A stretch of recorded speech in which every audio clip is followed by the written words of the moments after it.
All that. All that. That's right. That's right.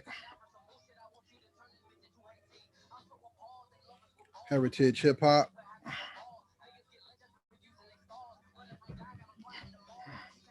Heritage hip hop is in the building.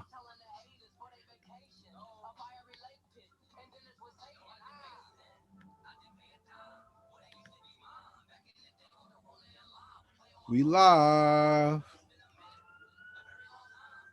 We are live.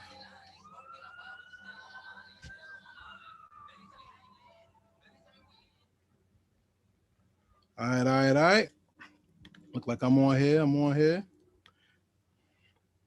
15-minute run. That's all. 15-minute run. Whether you hear or not, it's okay. It's just me right now.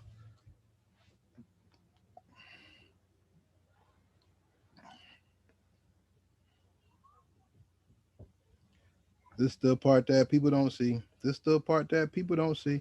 This is the part that people don't see. And it's all right.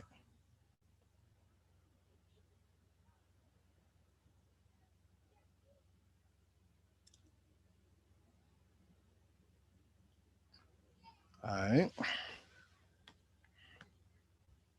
All right. Let's see who we got on here.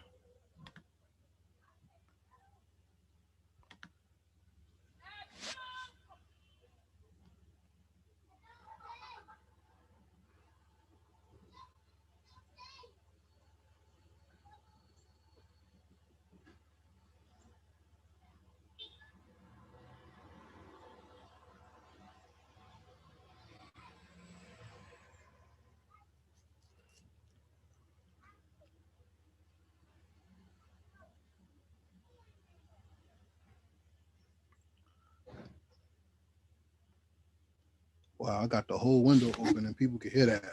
Wow.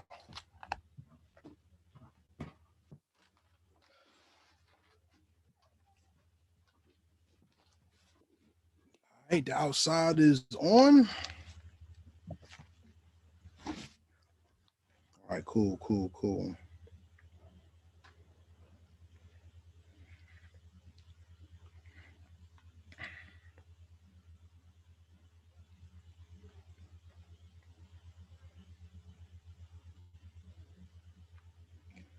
Shout out to everybody that's tuning in. This is a 15-minute run, just prepping for the show. You know, if you got any questions or anything that you want me to ask the artist, this is the time that you send it in. You know what I mean? This is the time where we do what we gotta do. You heard me? Right now, this is the setup part. Like I said, I don't have any interns yet, but when I get interns, do you have anybody that would like to intern with Heritage Hip Hop who knows how to do OBS or anyone who wants to step up and do that and help out? You are more than welcome. I appreciate it. Thank you. Uh, yeah, I'm with it. You know what I'm saying? I would love to have the help of different people who could help me do the things that I need to get this thing right. You know? Yeah, man. Shout out to everybody who's going to check in. I have an incredible artist tonight named Akbar. This young man made a song called "Young Righteous Black Girl," and it's dope. You know, I want to celebrate this artist and not only celebrate his creativity. I want to salute him for using his voice for something positive in the era of WAP. You know, and I'm not coming down on anybody who's into the WAP thing at all. Not at all. I really am interested in celebrating people who see beyond that. You know, so yeah, man. If this artist is somebody that you like at the end of this interview, all I ask is that you please share everything and we build on it. You know what I'm saying? Hold on, y'all.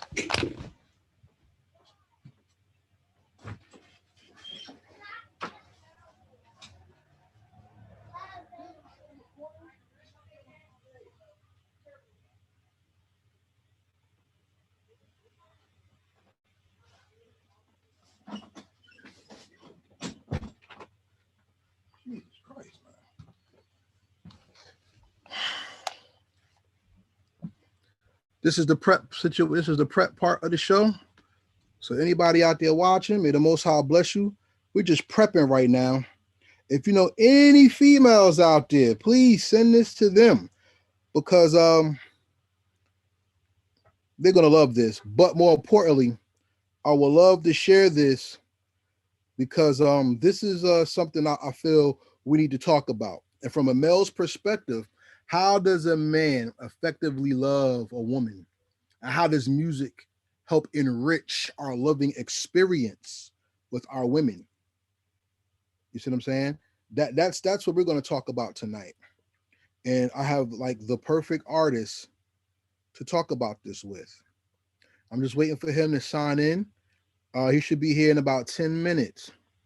So if you're there, please share this. Um, like I said, I'm here. Y'all can share, y'all can talk to me. Let me know if there's anything that you want talked about. Let me know if there's anything that you want me to touch on that I haven't touched on.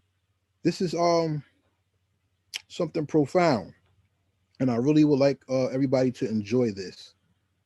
You know what I'm saying? This is what I mean when I say building for the future. All right. Pardon me if I'm looking down at the screen and I am not all properly set up yet. This is like I said, this is the behind the scenes that gets the show ready. So I'm sharing everything to all the people who are going to watch this. You know, I am trying to hit every Facebook group that I'm in so I could send this out. Um, you know, we're trying to do good things here.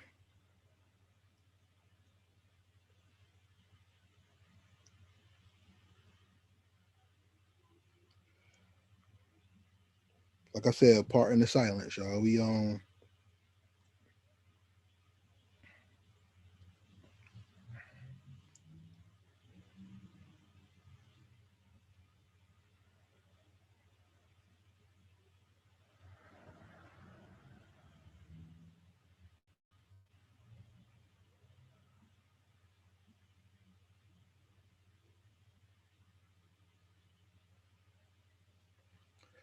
talking music, enlightenment, the soul, love, all that tonight. And I would love for you to join in with us, you know. I'm just letting y'all know. Shout out Lucky Lefty, Kate, may the most high bless you, you know. Uh everybody there. Like I said, I'm waiting for the artist to come on. We got like 8 minutes. You can build with me if you like. I ask that you please like the video, share it. YouTube has changed the algorithm and they changed the way lives are viewed. So on my screen, I can't see you. I can only see you on the phone. So I'm gonna be going back and forth. You know what I'm saying? So I'll be in between 2 or 3 screens. You know what I mean? But shout out to everybody out there. I appreciate you joining me today. Thank you so much. I appreciate every single one of y'all. Shout out to Lucky Lefty, one of the best producers, DJs I've met. I'm still waiting to work with you, bro. And Kate, you are a life changer. May the Most High bless you in many, many ways. You know, that's all I'm gonna say. There's nothing else to say but that right there. You know, thank you. I will keep up the good work because people like you inspire me, and that's how the work gets done through inspiration. You know, that's what it's all about. I have dreams I want to accomplish, and those dreams do and tell me to work with good people, and you're one of the good people I work with, Lucky Lefty. So thank you. May the Most High bless you and your family. Straight up. You know, we waiting for Akbar to come up in here. If he comes early, I could start it a little early, but I want to give everybody a chance to get in. So please, I've shared this. Please share it. Share it to any of your podcast groups. Share it to any group that you know that is big on love and music, especially because we're going to talk about the influence of music and is love, is love the missing ingredient in music. You'll know what I mean when we do the interview because I believe this is my personal belief. I don't believe people love music anymore. I don't think people love each other. That's just me. You know, I don't think people are in love with themselves or love each other. So I think love right now is a byword and a byproduct of people's selfishness, and we're going to talk about all that. So yeah, I want to know what y'all think. I want y'all to follow this interview. Please hit the like button. Please share this, and let's get some people in here because we're gonna have a good conversation about being a creative and being a creator and what are you creating towards. You see what I'm saying? All right, that's my guy, Axel J. Foley. Salute. All right, let's see if anybody else joined in. Give me 1 second. I'm trying to um I'm trying to send all this stuff out. Uh I'm trying to send all this stuff out to get people locked in. You know, when you work for yourself or work by yourself, it's hard. I want to give a shout out to my partner. He got sick. Uh, he got sick and stuff, and you know, it is what it is. And I love my partner. He's a good dude, and I want to see him get well. And when he gets well, we gonna run that takeover train again and do what we got to do to take over.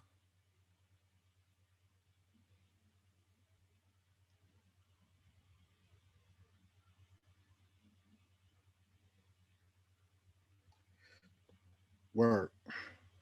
All right, I ain't see nobody else join in. We got three, so we're on in 4 more minutes. So please, everybody, hit the like button, hit the share button, comment. 7 p.m. it starts, but I wanted to come on early to try to share this thing, and I do it while I was interviewing the guests because I thought that was kind of rude that I did that one time, and I didn't like the flow of that. So I want to do better. You see what I'm saying? Um, I want to bring other artists into this so that if you see something you like or see someone that you like to connect with or you sell a beat to or something, be that this artist is signed to a label, by all means, this is for business purposes as well. You know, um, everybody out there that's watching, Heritage Hip Hop goes through its 4th anniversary in April. So come April 1st, it's Happy Birthday Heritage Hip Hop. So what I want to do, I want to go on other people's podcasts. I want to go on other people's presentations. I'm gonna still do my own, of course, but I really want to celebrate Heritage Hip Hop, and I still have a challenge out there that's supposed to be answered that I haven't seen anything. So I will be talking about that challenge again to give Heritage Hip Hop the birthday gift of dominance. And it's not me talking down to anybody's brand or nothing. It's me celebrating my brand, you know. And Heritage Hip Hop has been doing a lot of good work. People have said, well, okay, because you said it, I'm going to celebrate it in a way that's a little different than outside of my character. I'm very low key. I'm not the type of person to get all hyped and jumped up. Nah, I like to just chill. But because this is like my first brand I ever built, and this is my baby, I'm going to celebrate my baby. I'm going to celebrate my baby, and I'm going to make sure that my legacy with Heritage Hip Hop goes beyond what people expect or think. We're going to make Heritage Hip Hop a statement in New Jersey and across the globe. And I'm going to talk about that in Heritage Hip Hop podcast episode 100, which features me. I'm getting interviewed on my own publication, on my own podcast. So I want to come out the box and do something a little different for Heritage Hip Hop come April. So for everybody out there who supports Heritage Hip Hop, Heritage Hip Hop's birthday is April 1st to April 30, whatever it is. I don't remember right now. But April Heritage Hip Hop is going to get birthday gifts. We're going to go to Florida for a little bit and talk to some Florida talent. Get a little Mickey Mouse on, I guess, go to Disney or whatever. I'm going to do a lot of promotion. I'm going to do a lot of marketing as well. And I have a new thing that I want to drop come April that's going to be monumental for me and how I like to be creative. I'm not an artist type person, but I'm going to dabble into some art and do something a little different. We will have Heritage Hip Hop playlist number 7 out by then, I hope. I just need more music. I'm looking for some groundbreaking music to put on the playlist. And the song I have from the artist on tonight, his song is on Heritage Hip Hop playlist number 7. And his song is called YRBG, Young Righteous Black Girl. And we're going to talk about this because women have been under attack for a good number of years now. And we can systematically see how women and men have been put against each other, especially of the brown and black community. We are going to focus on that tonight and talk about music's responsibility and the creativeness of the artist when it comes to that, because I don't think people really love each other. I think people are full of shit, for real. And I want to see if music can heal us and give us understanding. So I'm just waiting for the artist to come on. All this is going to be edited out when the main thing drops. You know what I'm saying? I just took this time to come on early to talk to you because I want to know what you think. Do you think I'm wrong? Hey, Rochelle, may the Most High bless you. I'm just waiting for my man to jump on so we can start. But I'm waiting to see what you guys think. Do you think I'm crazy? Do you think love really still exists? Do you think people are healing or people are hurting? And songs like this is important for the healing process. Heritage Hip Hop, we here. You know, please subscribe to heritagehiphop.com where you get exclusive playlists and great interviews. You can follow us on Heritage Hip Hop on YouTube, Instagram, Facebook, Twitter, and you can follow the podcast on iTunes, Spotify, and Anchor.fm. Please give us a 5-star rating if you like what you hear. Indulge and grow with us. If you'd like to support Heritage Hip Hop, we have a Cash App. It's $Heritage Hip Hop. And we also have merch at storefrontier.com/Heritage Hip Hop. Shirts, hoodies, and more. All right. I don't have anything on me right now because I want you to look at the website. Right now, I'm just supporting the Artifacts. This is one of my favorite hip hop groups ever. And I got to interview Tane One of the Artifacts. It's 1/3 of the team. You know what I'm saying? Miss Lee, I'm just waiting for my man to jump on and we good. It seems like we have our artists, everyone. So please, let's welcome him in.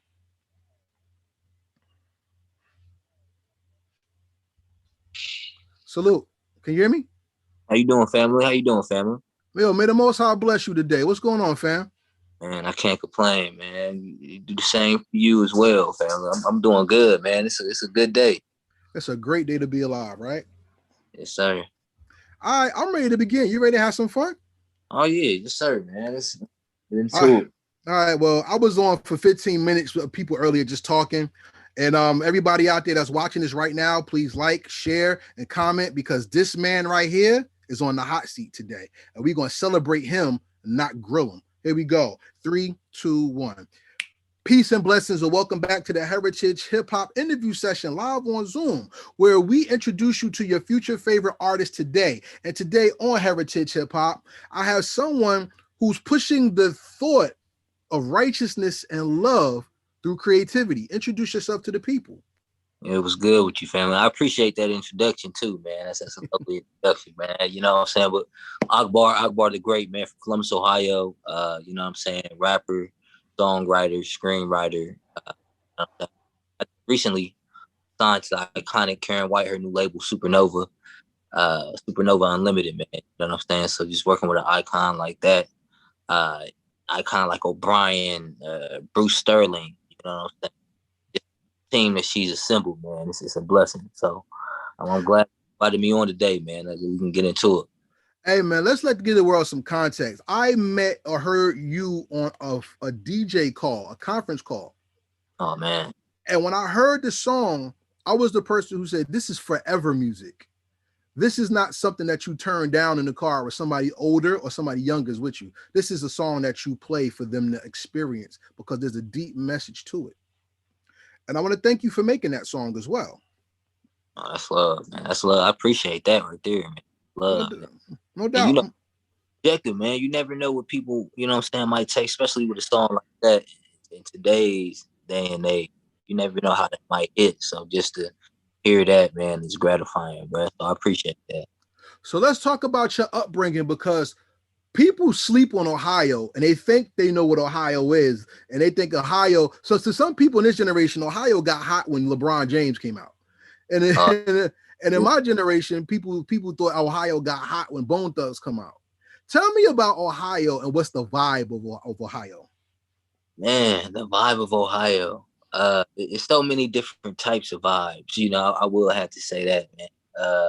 Columbus is, you know what I'm saying, is his own thing. I feel like inside Ohio is, you know, you have your main city. You got your major cities, of course, Columbus, Cleveland, Cincinnati. You know, so I throw Dayton in there as well, man. But outside of those, Toledo, Akron, outside of those, you know what I'm saying, it's real rural, man. It's real American, I would say. Man. No difference in between that and, feel me, backwood Alabama down there. Uh, so, you know, but within those major cities, I feel like, you know, it is a vibe. But it's a town feel though, man. You know, especially in Columbus. Everybody know everybody. Like if you grew up in the city, I feel like you grew up in the city limits. You know, everybody know everybody, man. You know, you play sports with dudes. You know, the girls used to go to elementary school or middle school, or you know what I'm saying. So, it's a community, man, and the vibe is real artsy. I would say, especially in Columbus, man. It's a real artistic type of city.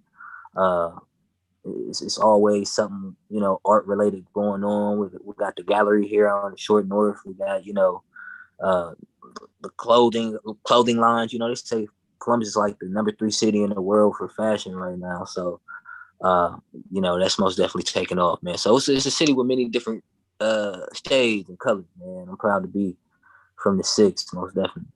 Once again, we are with Akbar, who's the head of a movement of thinkers, not music makers. He Man. doesn't make the music, he creates the music. And we're going to talk about that even more. You know what I'm saying? And one thing I love about Ohio, Ohio is a world of its own that's more worldly than separate. What does that mean to you? It's more worldly than separate. Mm-hmm. Man, that's deep right there. What I feel like what I got from that when you said it's a state of its own. You know what I'm saying? It is it's its own entity, man. Like no duplicate. It's not like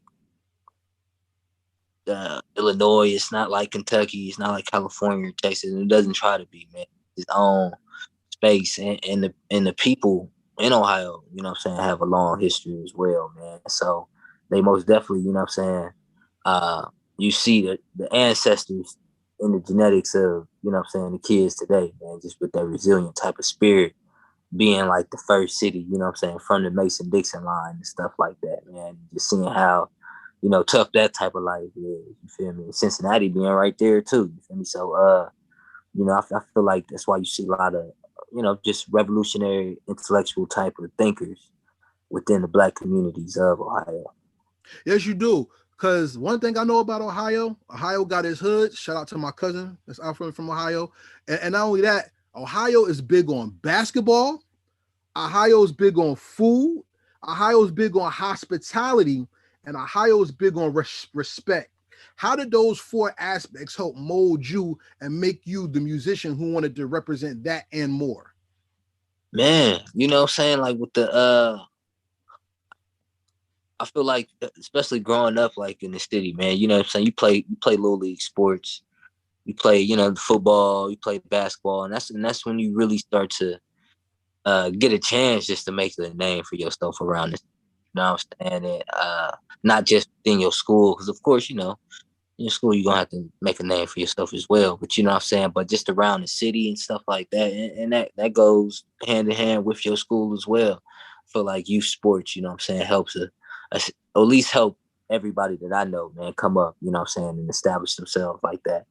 Uh, so you know what I'm saying, that most definitely plays a major part, man, from the food as well. We got, you know what I'm saying, a lot of vending type of events like with vendors, food trucks, you know, Rib Fest, the fair is big out here in Columbus, you know what I'm saying? So the food is a major thing, man. There's always new food spots popping up as well out here. So, you know, you know, and so it's just love, man. Just and me, I'm young too, you know what I'm saying? So just growing up, man, and seeing where I was 5 years ago, seeing where I was 10 years ago, how you know what I'm saying, how much I've grown in those years, man, transformed in those years. It's just, you know what I'm saying, something crazy to witness. And I gotta attribute it just to the lessons that I learned coming up in the city. So you feel me? It's just a great feel, man. Yeah, I respect that because, like I said, and going into the point of this interview, I want to give people some background because when you're not from the East Coast, there's a East Coast bias. You know what I'm saying? If you're Yeah. not from the West Coast, you get love, but you're not from there. And a lot of people still don't understand the identity of the mid part of the country, especially the Midwest or the central part of the country. And my thing is, even when we look at the Nation of Islam, which came out of Chicago, or the Black Panthers and stuff, we've had eloquent, strong Black men and women, thinkers and providers of thought that have come from every land, and they've changed the world in some kind of way. Mm. So when I talk about Ohio, when I said it's a world unto itself, but it's still worldly, Ohio has its place as being just as decadent as New York City, and should be just as celebrated as LA when it comes to the thought process of the town. How do you feel about that? No, but I feel like that's facts, man. You know what I'm saying? I feel like that's Ohio plays a major part in this country, man. Especially on the politician aspect, and especially just from the culture aspect, man. You know what I'm saying? It's really the land of the funk. You know what I'm saying? You see all the entertainers, just the musicians that's from Ohio, in the way that they've transformed music. You know what I'm saying? Ohio players being one of them, the OJs, you know what I'm saying? How they've transformed sound and stuff like that, man. So Ohio, Zapp and Roger, you feel me? They from Dayton, man. You know what I'm saying? So just the transformation and just the elevation of things, I most definitely would say that, Ohioans, they do elevate things, man. Look at LeBron. LeBron's a great example of that, man. You know what I'm saying? But he's not the only one. So, we most definitely need our respect, but, I've never been one to ask for it. You know what I'm saying? I just Nah. won't be given at the end of the day, man. They don't have no choice, you know what I'm saying? So, Yeah, respect is earned, and I want to give you your respect by asking you a question. When it comes, how old are you? You said you're young. uh, How old are you? 25. Shout out to 25, because now you're in that. You're going to that. Was it 0 to 5, 5 to 10, 10 to 15, 15 to 20, 20 to 25? You're going into your sixth stage of life, because life goes in cycles of 5. You see what I'm saying?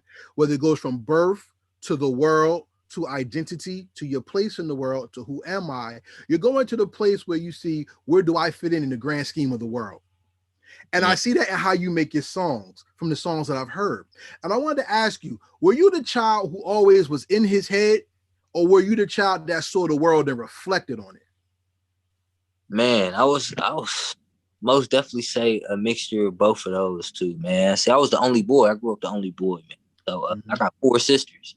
And Mm. so, uh, you know, there's a lot of feminine energy around me, man. You know what I'm saying? So it's certain ways that I had to most definitely be in my head with, just when it came to entertaining myself. You know what I'm saying? My sisters ain't ever always interested in the stuff that I'm interested. Wrestling, and we was doing all types of crazy stuff back in them days. So, I most definitely was in my head, but I most definitely like to reflect on it in the space of just learning new things, and just, especially as a kid, history is my favorite thing. Uh, my mom used to always, what I'm saying, she remembered we used to go to the beach whenever I moved to Florida eventually, like in the second grade, moved to Mm-hmm. Florida, and I lived in Florida up until like the sixth grade. Moved to Atlanta for a little bit, then I moved back to Columbus, and that's why I finished up high school and stuff. But what I'm saying, even just like going to the beach, man, my mom used to have me in a car, and I used to just be hitting her with facts from the beach that I would learn from school. Just, what I'm saying, did you know? You know what I'm saying? That was my main phrase of how I would put it. Did you know that what I'm saying? Did you know that the distance, you know what I'm saying? Did you know that the well is, it's all this other stuff? So that was always my energy, man. Just always, just trying to not just regurgitate the knowledge, but make sure it was correct. And, what I'm saying, express it to the people that I looked up to in knowledge. So, You are emotionally mature and intellectually a giver. oh man, it's love. Well, that's what you would describe, because we're gonna pick these songs apart in a minute. But I wanted, like I said, when you come on Heritage Hip Hop, I'm very big on respect, because if I don't listen to your music or gauge you as a person, how could I interview you? Mm. Shout out to Miss Lee, who says that you cook, and shout out to Black Book Listeners that says your music is dope. Now we're gonna get to that in a minute. Out to Miss Rochelle, man, the queen. So I want to ask you this, because since you were on that level All right. Since you was on that level mentally and you were on that level spiritually, were you always the child that wanted to write, or were you the child that always wanted to take things apart and figure it out? Man, see, I used to like taking things apart, man. Like taking things like remote or something like that, taking pins down, together, putting it back together and stuff like that. But I always just had like an inquisitive mind just coming up like that, man. I'll be the one to fix the television when my grandmother couldn't get the TV to work, you know what I'm saying? I'm the one that's going in the back and replugging stuff and, you know what I'm saying, plugging stuff up that wasn't plugged up. And, you know what I'm saying? Just figuring stuff out like that along that nature, man. So that was always just, you know what I'm saying, something I was interested in, just finding out how things do work, you know, and then just taking down that technology and trying to rebuild it. But I always like to write too, man. You feel me? Like writing poems and songs as a kid. That's something that I always did. Like I remember back in the day writing songs because my cousin, you feel me, she used to call me, oh, you black as hell, blah, blah, blah, blah, blah. You know what I'm saying? Like, you feel me? You know how it is coming up, you dark skinned, man. That's the only thing they hit you in the head with. So I used to, you know, make songs, talk about how heavy she was. You know, we kids. And then Okay. that's how it was coming though, man. And you know, I had the whole family, well, all my little cousins, you know what I'm saying? All my cousins around my age will be so man, you know, it's a mixture of both on that one too, man. Because I most definitely just take uh great enjoyment in just, you know what I'm saying, creating things, man, and figuring out how things are created, you know. That's why I say you don't make music, you create music. Mm, Because what you just said was you are detail oriented because you want to get to the heart of the emotion. mm. Am I correct? Hey, I would have never thought of it, but when you said it like that, you know, most definitely did just strike a nerve. So, Everlasting Thought. Let's talk about that track real quick. Mm. Because wordplay is essential when it comes to lyricism. What did you want to say to the people that you wanted them to get out of that song? Man, everlasting thought was most definitely it was it's the anthem, you know what I'm saying? It was most definitely just expression of frustration from, you know, young black men in this society, you know what I'm saying? The frustration of just, you know, having to deal with systemic racism. And it's not I'm not the song is not pleading to the society, but more so just pleading to not even pleading, but just talking to the elders. You know what I'm saying? It's more so a community conversation. You know what I'm saying? Of just systemic racism and police brutality, and you feel me? Just the wealth disparities, and also having to deal with you trying to hold together. You know what I'm saying? The love relationship at the end of the day. You know what I'm saying? And try to focus on a relationship with your woman, and this is all the things that we have to deal with, especially as young black men coming up. So. You know what I'm saying? It was just one of those frustration tracks, man, that we had to get off our chest. And you know, so I'm glad it was received the way it was. You know, the music video was most definitely symbolic of that type of system. You know what I'm saying? Just being the Matrix type of feel, man. And shout out to my dude Shiraz Belushi, the director. You know what I'm saying? Who captured the whole thing, man. He really did his thing, especially with the editing aspect. So you know, Everlasting Thought is just one of those tracks, man. And I'm saying I just hope it stand the test of time, and people can look back on that as you know, what I'm saying everything I just now described. You know what's interesting to me about what you said?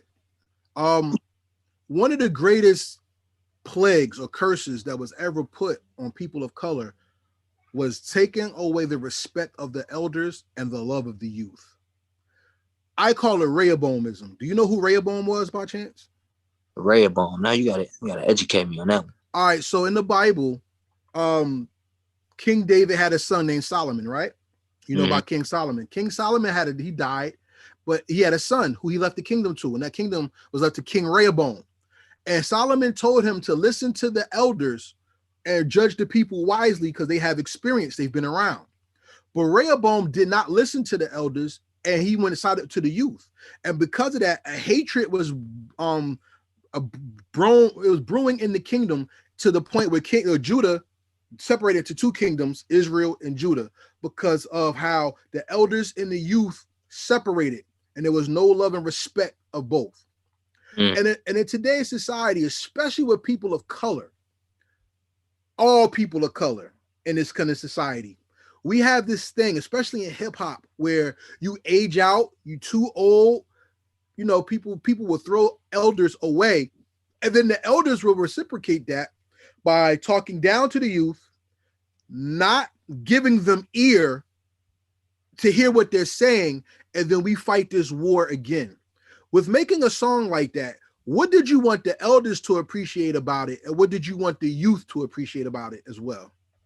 Man, it's something as a collective, man. Especially with Everlasting Thought that's why I named it that, Everlasting Thought. It's much more of a collective of how, you know what I'm saying, our generations are not too far different from each other, man. How we face the same situations. You know what I'm saying? Granted, we got technology now to where, you know what I'm saying, that's kind of, you know what I'm saying, the first time thing, you know what I'm saying? But y'all had y'all's different ways of communicating in the days that y'all did, and it was efficient, of course. You feel me? Because y'all got a whole generation coming up after y'all. So Everlasting Thought is, man, it was just really an expression of just how, you know, are us feeling, you know what I'm saying, this way about systemic racism and police brutality and everything that's going on, and having to deal with it is no different from the way your father thought or the way his father thought. You know what I'm saying? Especially in America now, or the way his, you know what I'm saying, the father, but before him. Remember I was watching like some Malcolm X old debate videos on YouTube, and he's sitting down and like debating, you know, black conservatives and black liberals and stuff like that. And you know, the conversation, man, and the argument aren't different from the conversations you hear, you know, a Van Jones or, you know what I'm saying, somebody on, you know, CNN talking, you know what I'm saying, nowadays. It's, you know, like it's the same type of rhetoric of the dudes that was speaking against Malcolm X, man. So it just goes to show you, you know, like we talking in circles, you know, and so we got to come to a realization that, you know, unless we act on this thought, it'll always be an everlasting thought. You know what I'm saying? Unless we move on from it. If we just sit here and we harp and we, you know what I'm saying, take no action, you know what I'm saying, it'll just be an everlasting thought for the next generation and the next generation, and we'll always have this conversation. That's the key of hip hop that people don't really appreciate. Hip hop was birthed out of pain, Mm. because it was pain that made that group or gang kill another member, that made the other group turn to music, that led to house parties and people putting guns and stop stabbing each other to bring unity through sound. Mm. Even to this day, as hip hop has matured on the business level, the spirit of hip hop has always resonated with a have not, voicing his displeasure with society, himself, or the people around him, and how he wants change. What is easier for you to create from? The pain that you feel or the pain of society reflected? Or is it joy that you feel that you could overcome that pain and represent it as well? Man, I feel like it's easy for me to create from the joy aspect of it. You know what I'm saying? Just because the pain is restricted. You know what I'm saying? Like you get hit in your knee, you gonna feel it in your knee. You know what I'm saying? Joyful aspect of it is unlimited. You know what I'm saying? You feel you happy. You're not just happy on one part of your body. Your whole body vibrates that joy that you feel. You know what I'm saying? So I feel like it's just an unlimited thing to pull from if you coming from that aspect. I mean, but it's cool to talk about the pain too. You know what I'm saying? But I don't want to make that just my only take on it. You know what I'm saying? Because I feel like even nowadays, man, we get caught up in glorifying the pain, you know what I'm saying, to where we don't even talk about the joy. We don't even talk about, you know what I'm saying, how good, you know what I'm saying, God been for real, you know what I'm saying? So it's most definitely important to just balance that out, man. And you know what I'm saying, it's got a lot of kids, you know, doing harm, a lot of harm to themselves, man, just off of music, feeling, you know what I'm saying, thinking that they can match their feelings with the pain that they hear in these songs, you know what I'm saying? So it's a lot of depression and just depressing music, you know. I remember I was listening to the radio back when I was in college, man, and it was like a literal song or something like that. I don't want to live no more or something. I forgot how the chorus went, but that's what he was saying verbatim in the chorus though. Like, like I don't want to even be here or something like that. And so I'm like, damn, this is like the music that they pushing and promoting on the radio, especially nowadays, man, with cyberbullying and you know what I'm saying, all this suicide is at an all time high. You know what I'm saying? So we being manipulated in the system, man, especially with the music. You know what I'm saying? So we gotta also, uh, come with that pill, man, to be the alternative. And, you know what I'm saying? Come and heal. That's the dangerous side about us not being able to control our narrative. You're Mm. talking about Biggie Smalls. I don't want to live no more. Sometimes I feel like death knocking on my front door. Another day, another hustle, another drug to justice, whatever. Right? That could be the song, but without balance and people to help us, forget that. Without balance and us telling our own story, we get that because I call this the WAP generation right now, and the WAP generation is people who are funding the look of what a woman is to what a woman truly represents. Mm. I also see it as the death of the man in society even more because the images that's being force fed and told to us are very detrimental to our psychological, emotional, spiritual growth as well, yet alone emotional. So going off of what you said, I want to ask you this question. Are you a very read person? You study black history and things like this? Yes, sir. Man, I would say I do, man, but I'm still just a student. You know what I'm saying? I'm still just a student. You'll learn to the day you die, because that's the only day that you'll never learn anything is the day that you pass on. And Nina Simone said the responsibility of an artist is to make music that reflects the time in which they live. Steve Harvey said when you study history, it's written that a people is known by the music it creates. But if we're not creating music from our own creation, a creative standpoint, we're only creating for money. We're losing the soul out of what it is we do. How do you protect your soul, and how do you give your soul to the people through your music? Man, uh, just being transparent, man. I feel like the soul, you know what I'm saying, just comes from the relatable topics. You know what I'm saying? And everybody's gonna be able to relate to everything that you go through, man. But it's they gonna relate to that human experience and that human flaw and that human character that they see and that they hear in the song. You know what I'm saying? Everybody can't relate to the Lenny Williams, I love you, you know what I'm saying, crying about a girl like that, but they can relate to the emotion, you know what I'm saying? Everybody might not have went out that sad, but they can, you know what I'm saying, appreciate you feel me, just the emotional standpoint that he's coming from. You know what I'm saying? So just with the music, man, I try to like just, not try to overcomplicate things. You just try to keep it simple, and try to keep it to, because I know that, especially black people, man, we're people of rhythm, you know what I'm saying, and movement, and so it has to have some type of vibe and some type of bounce to it at the same time, So I just want to get into that whole space, man, and just master that craft of just writing uh, good music, you know what I'm saying, with a message at the end of the day.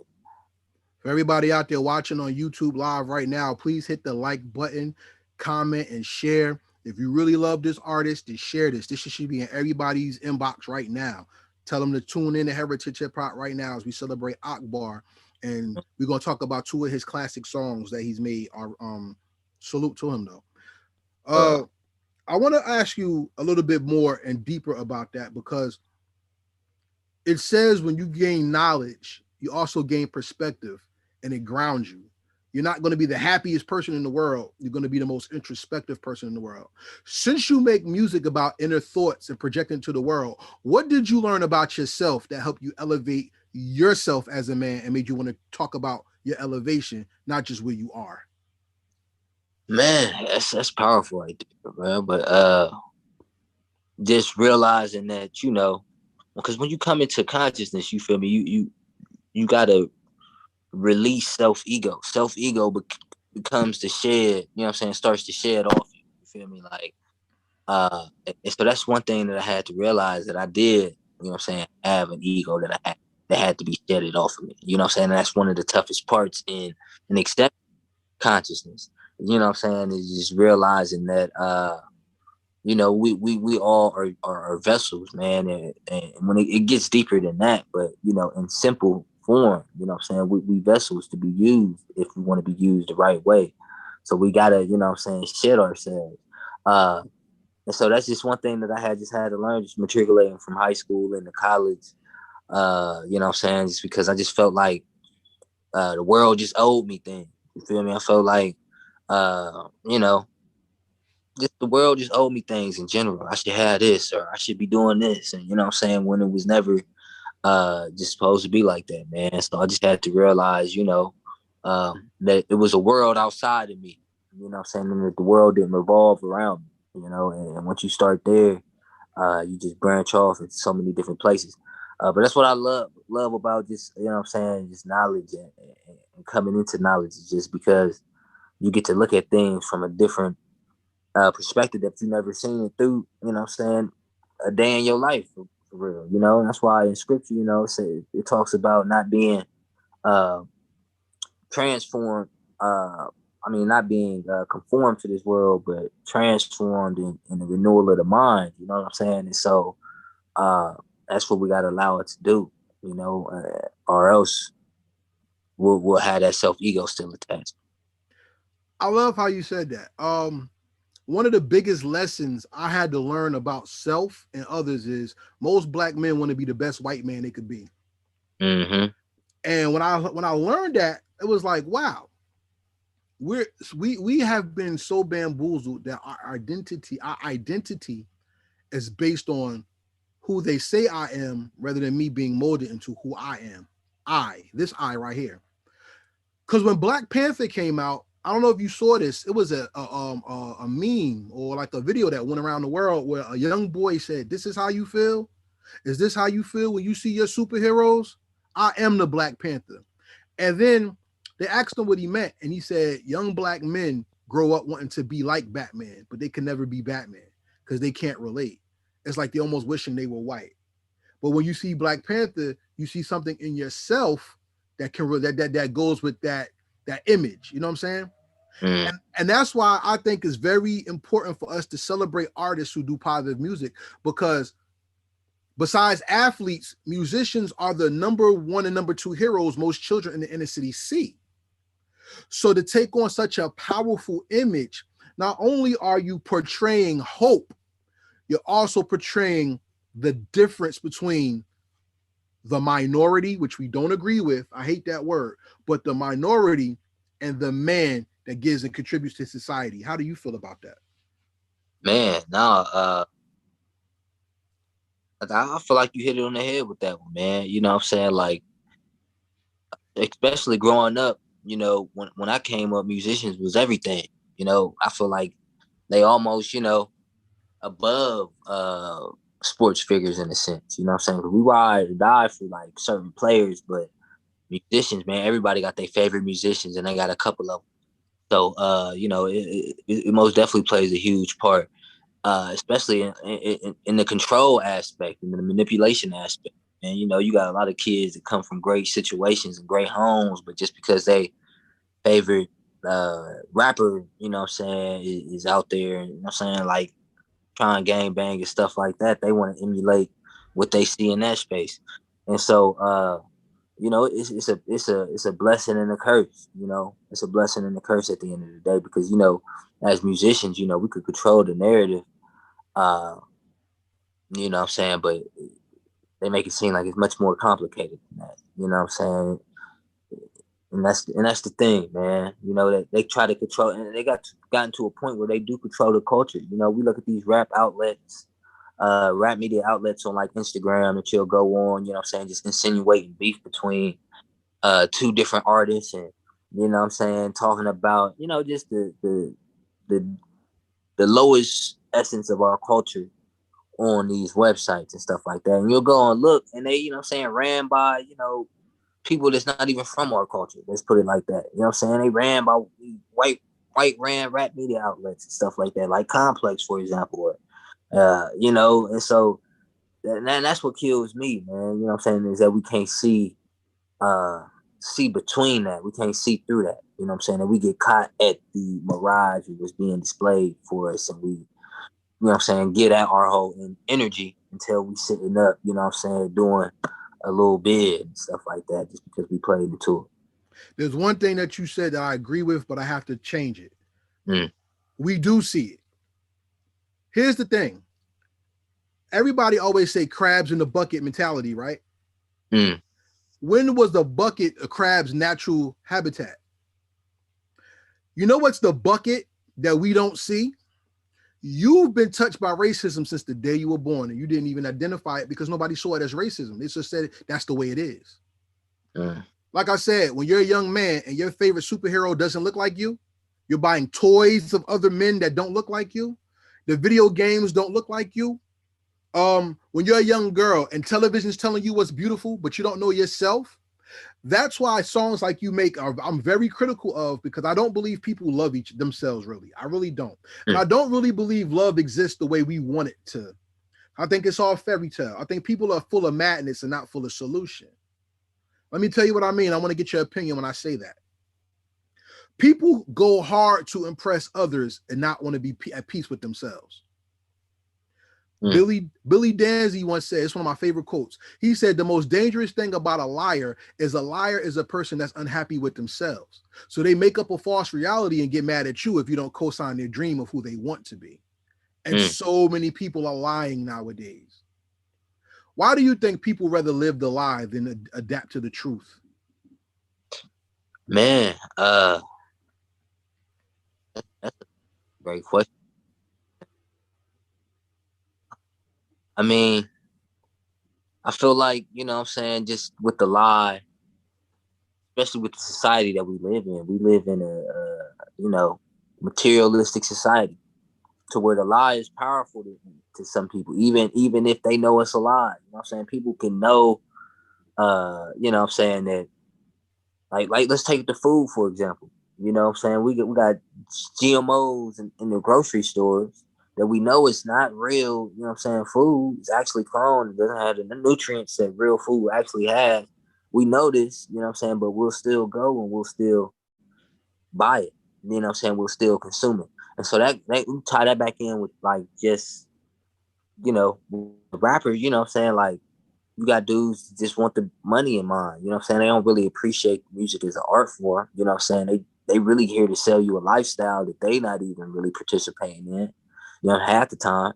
You know what I'm saying? And so it's just like the manipulation of hip hop of it becoming so commercialized, uh and what they've done to it, you know what I'm saying, over the years is something that we gotta, you know, take control of, you know what I'm saying? Because we at the end of the day, we still and will always be the gatekeeper of hip hop, of rap music.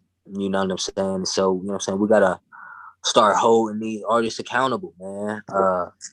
You know, most definitely gotta start holding these mugs accountable. That's funny because one of the most prolific lines I remember in my youth is, if history repeats itself, your destination is a plantation. And we're Mm. on plantations right now because we're working hard to build up other people's empires and not building our own. Exactly. And now that thought is being challenged. Shout out to everybody with LLCs, because if you got bad food in your supermarket, get a Restaurant Depot card. Go get that restaurant food. You know what I'm saying? But I want to give you respect, because I want to bring this full circle to your song, Young Righteous Black Girl. Because in today's society, every girl has to twerk, has to be on Instagram, has to be sexual, and has to be able to be pornographic to be well stated. I saw in the news 2 weeks ago, it said a lot of women join OnlyFans only to find out that it's not as rich as they think it is. Mm. You know what I'm saying? And with that thought leading society, I'm afraid not only for the young women that see that and go, oh, that's what I have to do. I also fear for the young men who now see that and say that's what a woman is, and then succumb to lust and don't realize that when the Most High made a woman, He gave him the opposite of what a man is, so that when we come together, not only do we complement, but we create life. What do you think is the most important message you give in your song, and why is it important today, especially? Man, the most important message, man, is just the message of us as black men loving black women. Man. That's the most important message. You know what I'm saying? Above everything else, we got to start there.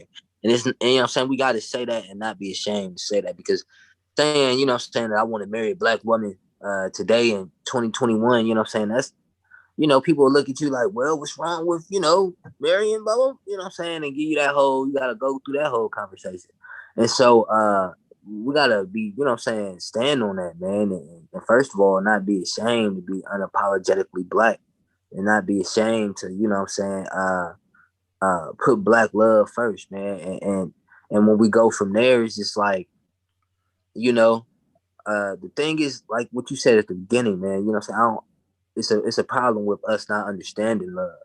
And we do get in relationships out of lust, and lust only most of the times. You know what I'm saying? Like we see a girl, we see how fine she is, and we willing to wine and dine, you know what I'm saying, just because she's fine. And you over time, you'll look up and be like, damn, this mug is crazy as hell, you know what I'm saying? And so that's something that you have to come to the realization as to.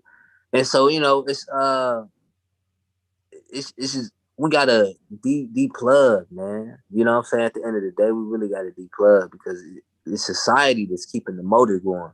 And with every generation is being amplified and amplified, and they want it quicker and faster. So it's just it's getting to the point where you got young girls 16, 17 out here getting, lip injections and Botox and all this other type of plastic surgery. So it's just like, you know, we got to take us up in the mirror, man, and realize that uh this isn't the world that we're supposed to be a part of. You know what I'm saying? You feel me? Like, this is our planet, but this isn't our world. So we got to deplug from this world that they got going on right now, and look at it for what it is. Let me interject on what you said and bring it back full circle. The first commandment God gave in the Bible was to be fruitful, multiply, and resubdue the earth, which means make it our world, take it and make it what we want. And do for self has been something that's been going on. You see, Roland Martin just had an interview with King Randall One, and that's a big thing, because it's like the elder and the younger are going at each other, and that's not proficient for our cause. Mm. Now I'm gonna take it to your song, and we're gonna bring this full circle. I talk about love and people wanting to be the best white man they could be for their black woman. Mm. When the Western civilization, it says that women are supposed to be pregnant, barefoot, and in the kitchen. In Eastern civilization, it says the queen is the controller of the board and keeps the king safe. While the king rules the kingdom, the queen has dominion. That's why in other cultures, the woman doesn't walk behind the man. She walks parallel to the man, to the side. Because while a man is focused, the woman surveys and keeps her family and her mate safe. Mm. With the cover art of your single, Young Righteous Black Girl, you celebrate that, because I see the man holding his woman's hand on one knee in joy, and she's not looking down. She's looking in love, and he's looking refreshed in joy. Why was it important for you to put that image out with that single, and not just have a pretty girl and a guy just looking at her?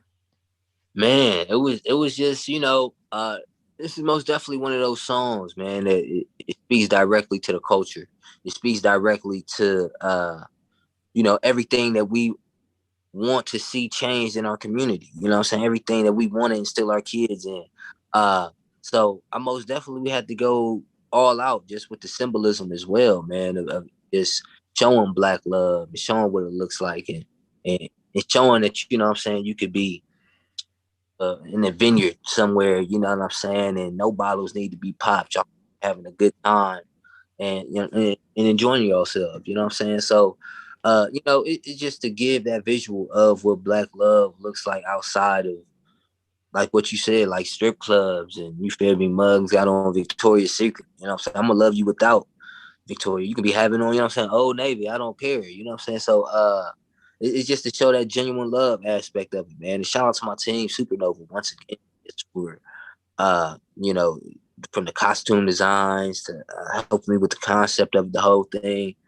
You know, it's just a blessing to have people like that that's been in the industry. You know what I'm saying? I want to reach back and, you know, pull up an artist with the type of message that I got. You know, because you don't really see that from you know, these musicians and stuff like that nowadays, man. I feel like this is most definitely a first, man. And Miss Karen is paving a way right now, man, for many other artists to follow in her steps. We're gonna talk about that in a minute. I want to focus on the single a little bit more. Um, let's talk about what you said about strip clubs and things like that. Cause like I said, we're in the WAP generation and everybody looking at booties and oil and stuff like that, right? Like I said, if that's what you went to, be my guest. There's nothing wrong with it. As long as we do it in moderation and we do it in the right acceptable place. You know what I'm saying? Man. One thing I liked about your song was instead of talking about the shape of a woman's figure, you talked about the pineal gland and the medulla and how your influence of love even is through the brain to loving your woman. Why did you want to put that into the song? Because that's very special. Man, you know what I'm saying? I really just wanted to show multiple ways of loving a black woman outside of, you know, just praising her physical prowess. You know what I'm saying? It's so many different ways you could be attracted to, I mean, and are supposed to be attracted to somebody. You know what I'm saying? Outside of just looking at their shape or just looking at their face and be like, damn, you know what? I can see myself with her. You know what I'm saying? Because when you see yourself with her in your head, it's only in you know, one position. And so, you know, once you get to know the female, you know what I'm saying, that you want to be with and get to know who she is, know her tendencies and know what her aspirations is. You know what I'm saying? It's a different type of relationship that y'all building from there. But if y'all, you know what I'm saying, been together for 2 years and, you know, y'all not even in tune to the fact where, you know, y'all don't even know each other's favorite restaurant or favorite food or, you know, parents' names and stuff like that. It's just a lustful relationship at that point. And I've been in those too. You know what I'm saying? Trust me, I've been in multiple. You know what I'm saying? Like, and I'm just speaking from past experiences of what's beneficial and what's real. You know what I'm saying? 'Cause ain't nothing wrong with that if that's what you want. But if you're looking for something that's real, you can't fool yourself into thinking that that's what it's about to be. You know what I'm saying? You're just looking at a mug, and that's all you gonna need to appease what you know, appease what you actually need. So, because you brought up the video and you talked about visuals, that comes into acting. Are you an actor and do you actually plan your visuals to go with your music as well? Yeah, man, I would most definitely say that I'm a student of film. You know, like I wouldn't say that I've been to like acting school or used to go crazy at theater because I never really even took like theater in school. But you know, I never looked at acting as something that I couldn't do. So it's most definitely something that I do enjoy now, man. And I enjoy writing screenplays and scripts. And I would, you know what I'm saying, most definitely want to implement that into the music. You know, just writing short films and doing things of that nature, implementing the music. I want to, excuse me, I want to commend you because Tretch, I talked to Tretch on by Nature, salute to my big brother. And Oh man. he said, if you ever do anything, make it a movie. And that video was definitely a movie because you took like Saharan desert and even majestic cleanliness and brought it to a love situation. Yeah. I think you should also have done a remix video of that because you showed the past, the present, and the future of love as well. Because I'm thinking we're going to get to a point where we're going to learn what love is because we have to learn ourselves to learn how to love each other. Let me indulge with you for a second. A woman's love, in my estimation, ladies, you can tell me if I'm wrong. A woman's love is appreciating the little things about her so you can appreciate the entire her.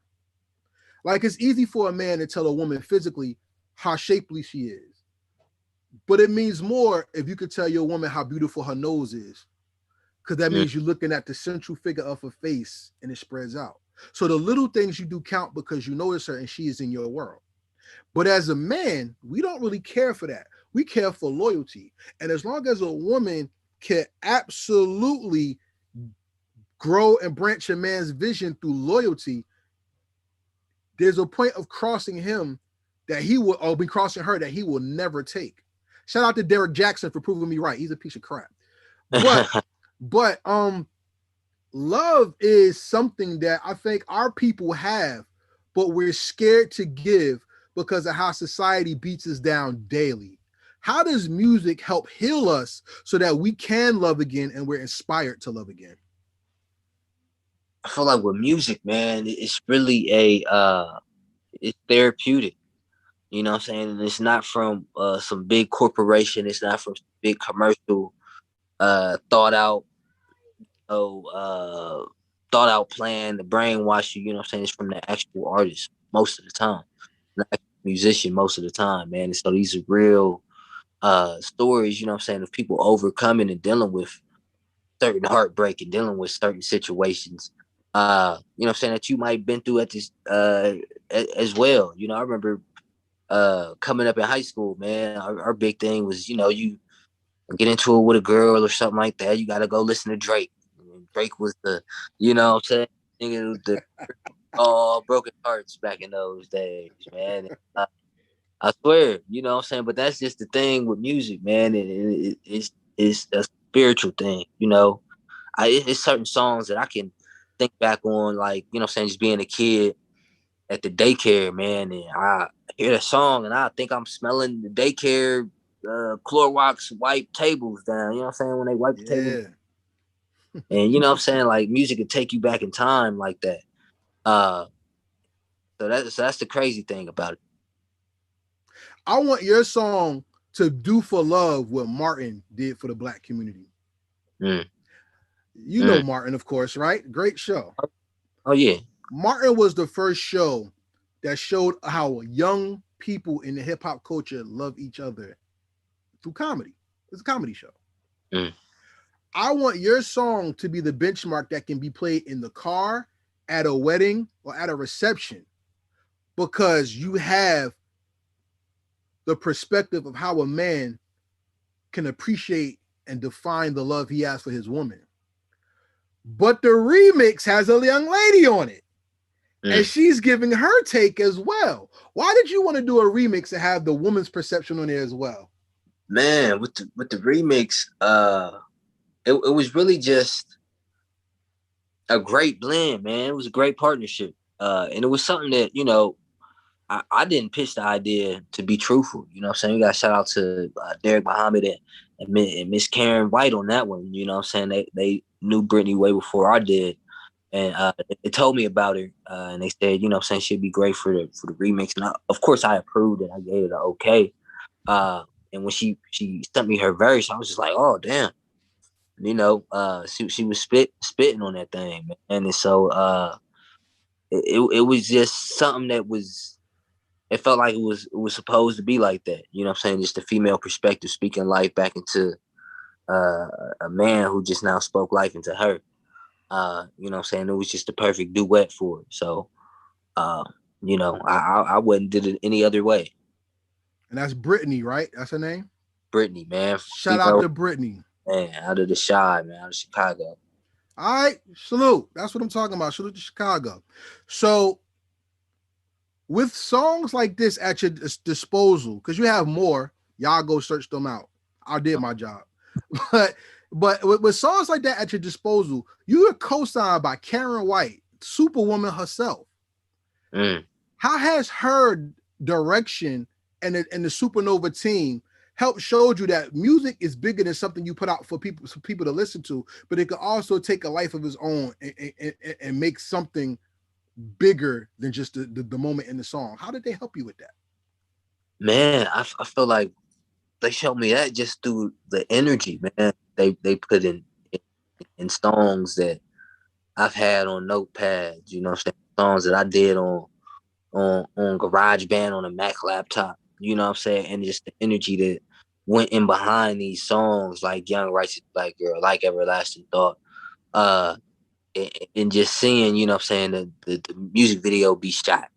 seeing, you know what I'm saying, the producers actually mixing and producing. We go into the actual studio and re-record the vocals, and you know what I'm saying? So just the energy behind that, man, of taking something that was just on a rag tag, loosely sheet of paper, and then my voice audios on my phone, and you know, really putting it on steroids just showed me that, if God blessed you with it, man, you know what I'm saying, you might as well utilize it, because there's people out here that's really grateful for what you think and what you got to say, even though this world told you ain't got shit to say, you know what I'm saying, or shit worth listening to. So we most definitely gotta gain that confidence back of speaking unapologetically and speaking with intelligence. You know what I'm saying? A lot of the times we'll hop on TV and do some stupid shit because I feel that's the best that we feel like we can do at the time. We feel like we can't kick no gems or no knowledge, or not equipped to kick no gems or no knowledge. So we'll get on there and just blow the moment, And so that's why I'm grateful to have a team like I got, with Supernova, that just prepares me for the moment, man, and spoke life into me so I can, give the gems when necessary. Well, shout out to everybody in the chat room. They're asking me if I'm playing your music. I do not play music on my interviews. I'm sorry. That's not how we get down to Heritage Hip Hop. Heritage Hip Hop is about celebrating the intellectual aspect of the artist so you can go and check out that music yourself. But salute to you for asking. Salute to everybody in the chat. That's what's up. Mr. Akbar, unfortunately, we come to the end of our time. This hour went fast, man. This was a great interview. How you feel about it? Oh man, I felt great, man. I felt great. Like I said, I forgot it was live on YouTube right now. So I'm like, oh damn, we live this whole time. But it's cool though, man. I feel like a smooth interview, man. I love doing it. Hey man, look, I want to thank you for making the music, because I couldn't interview you unless I listened to your music and talk to you man to man. So thank you for giving me the opportunity. Can you give everybody your social media so they know where to find you and your music? Yes, sir, man. You can follow me at Facebook, Twitter, Instagram, and YouTube, all under the same handle. Akbar, the G8, Akbar, THE G8, Akbar, THE8. And also I got a website, man. We just now got the website up and running. We got some new merch, you know what I'm saying, that we just released. So please go check that out, man. We got the email subscribe list, you know what I'm saying, that if you don't want to pay for the merch, we got the free merch giveaways as well. So please subscribe to the email listings. You know what I'm saying? You could probably catch a free hoodie or whatever item that you're looking for, man. We also got unreleased photo shoots, unreleased tracks that you receive, all through your email, man. So that's going to be at akbarg8.com, AKBAR THEG8. And man, I just appreciate y'all. I appreciate you, big bro, for bringing me on, man, and let me rock out a whole hour with you. Yo, man, it's a blessing. But more importantly, you said so. You did not say something that I'm going to say for you. Everybody out there watching this interview, we thank you for giving us your time. And I would like to say, if you like Akbar's music, if you love Akbar's music, because I love his music, I'm co-signing this man. And if you're Heritage Hip Hop certified and co-sign, you special to me. Because if I can't listen to you in my car, I can't listen to you, period. And I'm going to say, if you like his music or you love his music, purchase the music. It's okay to stream, but streaming is just for marketing. So if this is an artist that you really like, spend the $1.29. Or if he has a project, spend the $8, $7, $8, $9, $10, $11, $12 that it takes to purchase his music, because by purchasing his music, you're sowing into his legacy and sowing into him so he could give you more music that you like. Look, Donald Trump was president. We've seen what happened there. Texas had a grid that went down. We see what's happening there. Now we got Joe Biden, and who knows what the hell's about to happen this year. So if the internet went down and Akbar's music helped you get through your hard times, and you still have hard times, if you didn't buy the music, you don't have the song. So with no internet, no music. So don't rent your music. If you love his music, buy his music and own his music, and show that man some respect as a thank you. Pay the dollar and own the music. You agree with me? That's love. That's love. And it's all on the website right there, man. The music is also being sold on the website as well, man. Everlasting Thought, YRBG, the Juice remix that we did, man. Shout out to Nardos and Dally out of Columbus, Ohio. So man, that's love though, man. You right. You hit it on the head with them. I got to. They said somebody asked me why am I shaking your head? Because when he said free merch, I want people to buy the merch. I want them to sew into this young man. Because look, if Jay-Z comes to town, people buy something from Jay-Z, right? LeBron come out with sneakers, people buy $200, $300 damn sneakers. My man got a hoodie, you like it, just buy the hoodie, man. It shouldn't be we bastardize music because the industry after the mixtape era killed the value of an artist because not everybody could put music out, but good music is worth cherishing. Hey man, think about this, yo. Let me tell you how special you are. When the king and the queen came into the court, what happened? What did the people in the court have to do? At the bow.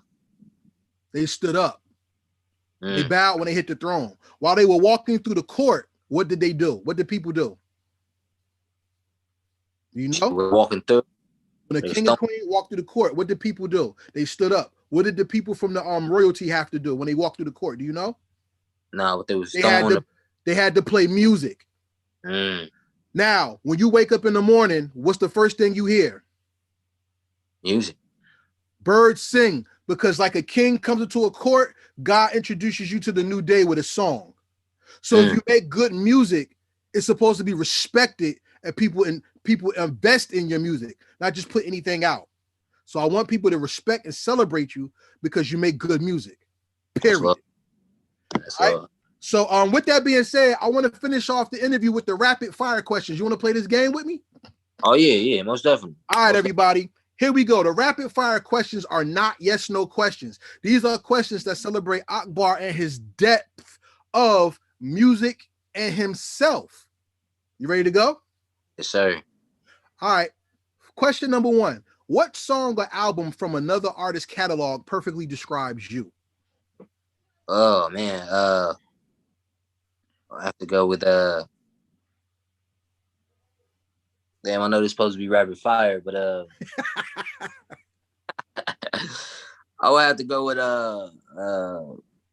Apparently, J. Cole. Oh, that's a nice one. Yeah, that makes sense for you. That makes sense for you. You love your family. You're a family person. Yeah, I can see that with you. Yes, I can see that. I don't spend as much time as I need to, man. I try to be though, man. I appreciate you. Thank you. With that answer, let me ask you this question. What album defined music for you and made you love it? Album defined music. Love it. I'm gonna have to go with that's a tough one. I'm gonna have to go with the Lauryn Hill, man. It's Miseducation of Lauryn Hill. Classic albums in the Library of Congress, like with Illmatic. Salute to both of them. Jersey, salute. Man. All right. So my next question is this. When we study civil rights in school, we're not taught the civility of rights. We talk about death. And we always celebrate the same people. Tell me one man and one woman that you studied that helped make you a better artist. Man, I got Honorable Elijah Muhammad on that one, man. And female wise, I would say Winnie Mandela. Just her fear and you know, being a real one, holding it down, no matter what, you know, even if it's against you, you know, you're gonna hold down the original statement. So much love to the Queen. Word. What's more rich, your spirit or your soul? Oh man. I feel like my spirit. I feel like my spirit most definitely. You know what I'm saying? I feel like my soul is a thing, but my spirit is the energy of that. You know what I'm saying? And so it's got to be a great energy, or else you know you ain't got no soul. You want to live forever, basically. Hey, I ain't mad at you. life is good, man. All right. So my next question is this. Hip hop is the articulation of pain and a celebration of survival. Akbar's music is the articulation of what and a celebration of what? Akbar's music articulation of learning and celebration of life. You know. Okay. I love that. What was your favorite cartoon when you were growing up? Man, had so many of them, man. I watched completely too much television growing. Okay. But I'm gonna have to go with Johnny Bravo, Dexter's Lab. What's that? Billy and Mandy, Grim Adventures of Billy and Mandy. Those my top three off that. Okay. So Johnny Bravo was an egotist who wanted acceptance. Mm-hmm. Dexter was the smart kid who wanted acceptance. What was the third one? Billy and Mandy, man, and that's the craft. Oh, that's the one with death. That's the exactly. So as a kid and as a man, do you reflect on those cartoons believing that you had a higher purpose and you're looking for acceptance? I reflect on those cartoons as just roadblocks in hindsight. Most definitely things that what I'm saying I shouldn't really been watching. Uh, but I feel like my higher purpose comes from me being able to reflect on it like that.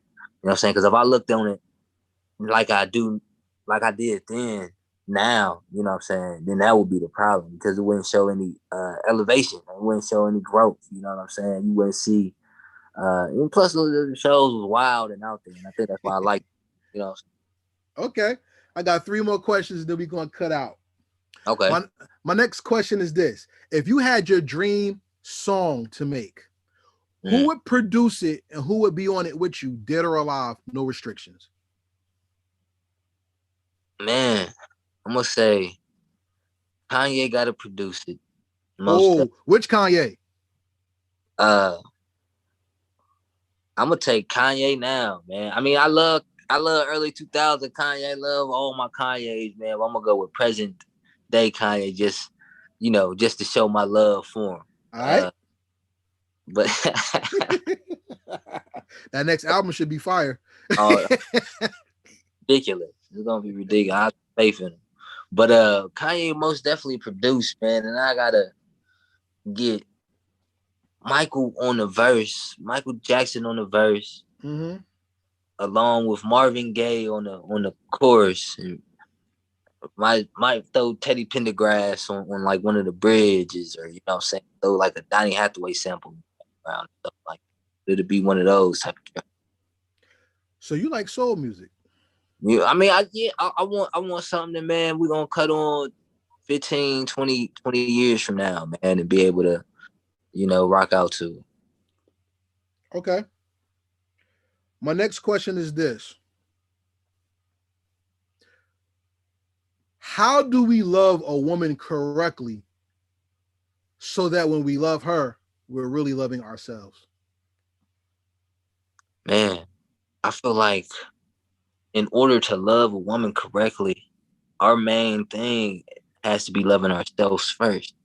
You know what I'm saying? Like when we try to love anybody without loving ourselves, you know what I'm saying? It's not gonna be love. To a point, it's gonna be an obsession. You know what I'm saying? You know what I'm saying? Because if you don't love yourself, you can't love anything or anybody else, man. And so uh that's most definitely important, man. Is just to love yourself first before you rush into a relationship. You know, because you get into an unhealthy relationship when you get into a relationship and you love that person more than you love yourself. You know what I'm saying? Then you're willing to do anything to her or to yourself. Just because you don't love yourself, you really love her. So that's just some game, man. That when my uncles and the OGs had to pass on to me, man. You gotta love yourself first. Facts. And I want to thank everybody for tuning in the chat room. I usually do this at the end, but I don't want to waste the young man's time. You can follow us at Heritage Hip Hop on all social media. Follow us at heritagehiphop.com. You'll see the store, you see everything that we have there. But most importantly, support Heritage Hip Hop because we bring your future favorite artist to you today. And here's one of my future favorite artists right now. And I would like for you to celebrate him and his art and show him not only that you appreciate his art, but you want his art to grow. You know what I'm saying? So I thank you once again for coming on Heritage Hip Hop. If you have a full project, anything else you would like to promote, we have an open door policy. You don't have to be Billboard 100. All you got to do is just make good music and have a good conversation to vibe with us. You see what I'm saying? Man, that's a bet then, man. We most definitely got some projects coming up. We're gonna link up. And that's what I'm talking about. So shout out to all the people checking in. Miss Egypt is there. Salute, sis. Love you to death. Karen White is in. Salute Karen White. Like I said, the superwoman herself. The person who's the prototype of what people is Karen White to you the prototype of what Felicia Rashad was on the Cosby show? Is that your generation? Like you watched that? I most definitely watched the Cosby Show, man, and that's what I always say, man. Miss K Dub was the first woman, especially with Superwoman, was the first woman to tell a dude, shut up, nigga, do it yourself. You know what I'm Yep. saying? Pump your brakes. Exactly. Yeah, you know what I'm saying? He was the first one, man. Back in those days, I'm not back in those days like it's such a long time ago, but like in the 60s, 70s, 50s, they most definitely wasn't talking like that. So she most definitely set the bar, man, in the late 80s with Superwoman. Salute. I appreciate that. And that's what I'm talking about. Because at the end of the day, I'm gonna tell all the men that's watching this, choose any woman that you want, but reflect on yourself to see if you're the man she wants. Then Mm, you'll get the woman that you want. man. So we've come to the final question of this interview. And I want to once again thank you so much. I don't call myself people fans, but what I will say is I will buy your music and I will support you. And I want to put your song YRBG on Heritage Hip Hop playlist number 7. And I want to share it with everybody. So I It's thank you for making it. Thank you so much. love, man. I appreciate that. And with the final question, I want to ask you this. 500 years from now, they're going to go to the Music Hall of Fame, and Akbar the Great is going to be there. And a young lady is going to take her son, and he's going to say, "Mommy, who is that?" And they're going to push a red button, and your hologram and bio is going to come out like some Avengers Iron Man type thing. And they're going to hear your music. And your music is introduced to generations 500 years from now. The most important question I want to ask you is, what is the legacy you left behind that made the world better because you made music? Man, the legacy is just a legacy of just being pure, man, and just being yourself, and you know what I'm saying, pushing the message that was kicked to you when you was a little kid, man, right and wrong. You know what I'm saying? That's who I was. That's what I stood up, and I didn't switch up my morals to try to, you know, a better footing in this whole thing. You know what I'm saying? So anything that's what I really want my legacy uh reflect of my actions, man. That's what I really want that bio to say. You know what I'm saying? Of how I switched up the game to, make it okay to be yourself, man. You know what I'm saying? You don't got conform. You know what I'm saying? You don't gotta go do no crazy stuff. You know what I'm saying? You can get it out the bottom and do it yourself, man. God gonna set that doorway for you. You feel me? Like just meet Miss Karen in general, man. That's the doorway, man, that only God's son uh opened up for me. You feel me? So with him behind this project, man, I'm already knowing it's blessed from the beginning. And with that being said, everybody, the bottom line is be truthful to yourself because truth always outlives the world. Man. The Most High had it written in his book that a man with a good name will live longer than a man with a sweet fragrance. Because with the smells change, but the reputation of that good man lives on. And Akbar, we want you to live on and we celebrate you as an artist and your music. May the Most High bless you in your steps. Shout out to Miss Karen White. We would love to interview you on Heritage Hip Hop as well as Miss Egypt and everybody out there on your team. Because one thing about the work is this: man gives a job, God gives you your work, so that you'll never fail at your work because your work will produce your legacy and your legacy will live on. Mm. With that being said, this is Correct from Heritage Hip Hop with my man, one of my new future favorite artists right now, Akbar. And we say peace, get the music, and we out.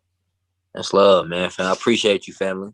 Yeah, may the Most High bless you, man. Thank you for the interview, everybody. Thank you for watching. Make sure you share, comment, subscribe, and let's just do this again. You know what I'm saying?